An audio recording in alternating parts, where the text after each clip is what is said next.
This channel does not promote any violent, harmful, or illegal activities. All content provided by this channel is meant for an educational purpose only. Cancer Healer Center, a new beginning. এই মুহূর্তে আরো একটা বড় খবরে নজর রাখবো আমরা। আরজিকর কাণ্ডে বিনীত গোয়েলের বিরুদ্ধে মামলায় নয়া মোড়। বিনীতের মামলা থেকে সরে দাঁড়ালেন প্রধান বিচারপতি। বিনীত গোয়েলের বিরুদ্ধে মামলা শুনবে হাইকোর্টের নয়া বেঞ্চ। কথা বলবো আমাদের সহকর্মী শ্রাবন্তী এই মুহূর্তে রয়েছেন আমাদের সঙ্গে। শ্রাবন্তী, কি আপডেট আছে?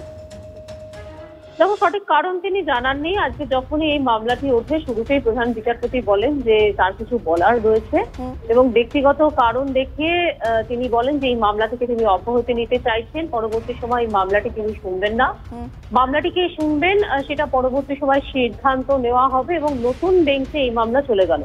জনস্বার্থ মামলা দায়ের হয়েছিল যেহেতু প্রাক্তন পুলিশকর্তা সেই সময় নির্যাতিতার নাম নিয়েছিলেন। কিভাবে একজন পুলিশকর্তা হওয়ার পরেও নাম নেন তা নিয়ে জনস্বার্থ মামলা। নিঃসন্দেহে এই নতুন মোড়ের ফলে অনেকটাই পিছিয়ে যাচ্ছে সেই মামলা। বেশ, অনেক ধন্যবাদ শ্রাবন্তী। হাসিপটের খবরে ২৭ বছর পর দিল্লিতে ক্ষমতায় এবার বিজেপি। জমকালো শপথ অনুষ্ঠানের আয়োজন পদ্ম শিবিরের। রেখা গুপ্তার শপথে দিল্লিতে মেগা শো বিজেপির।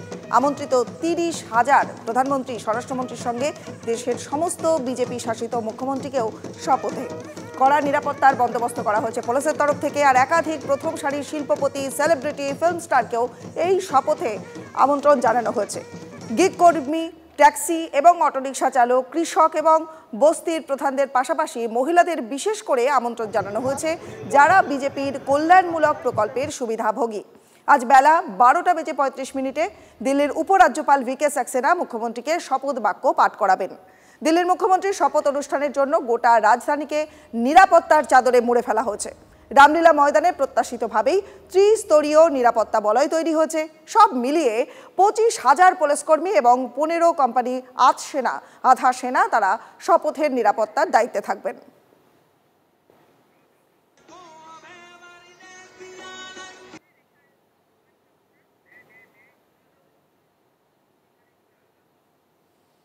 जैसे 500 वर्षों बाद राम जी का वनवास अयोध्या में खत्म हुआ, वैसे आज दिल्ली का 27 वर्षों बाद वनवास खत्म हुआ। आज जनता ने चुन लिया सच्चे सरकार को, काम करने वाले सरकार को, और भ्रष्टाचारियों को उखाड़ कर फेंक दिया। रेखा गुप्ता जी बहुत ही शालीन है, बहुत बढ़िया CM हमको मिला है दिल्ली को।